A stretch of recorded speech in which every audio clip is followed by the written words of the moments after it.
Армысыздар, ет жүрегім елемде соққан қазақ жұрты. Мен Янки Евгений, ұлтым неміс болса да кеудемдегі жүрегім қазақ деп соғатын балам. Шет ауданының тұрғыны. Баршаларыңызды Қазақстан халқы бірлігі күнімен шын жүректен құттықтаймын.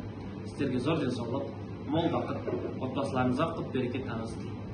Шет ауданынан 15-тен астам өзге ұлт өкілі бар.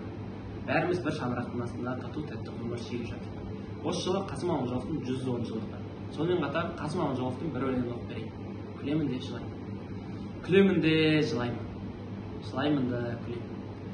Неге ғана бұлаймын, өзім ғана білемін. Өкінбеймін өмірге, босқа келген әкемді. Өкінем бір күнде, түк бітірмей кетемін. Мен сүйемін өмірді, құшақтаймын жарымдай. Бірте болам көңілді, бірте тұрам қайғырмай. Білмеген жан өлерін, қайтып сүйер өмірді. Білмей қайғы келерін, қайтып болар көңілді. Дәл осыны түсінбес, адамдар бар нешара.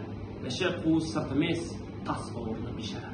Жылама, сен күл дейді, күлсем және сенбейді. Қара тер боп тергейді, неге күлдің сен дейді. Күле білмес қуыршақ, жылай білмес ақиқат. Күлсе яқи қайырса, бәрі болған оланжап.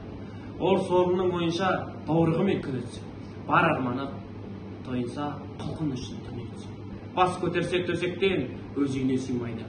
Дүниедегі өсектен тым қалдырмай жинайды. Ішкенге мас, жесе топ, құр даурығы, бос жан. Қуаныш жоқ, қайғы жоқ, неткен сұмдық сорлы жан.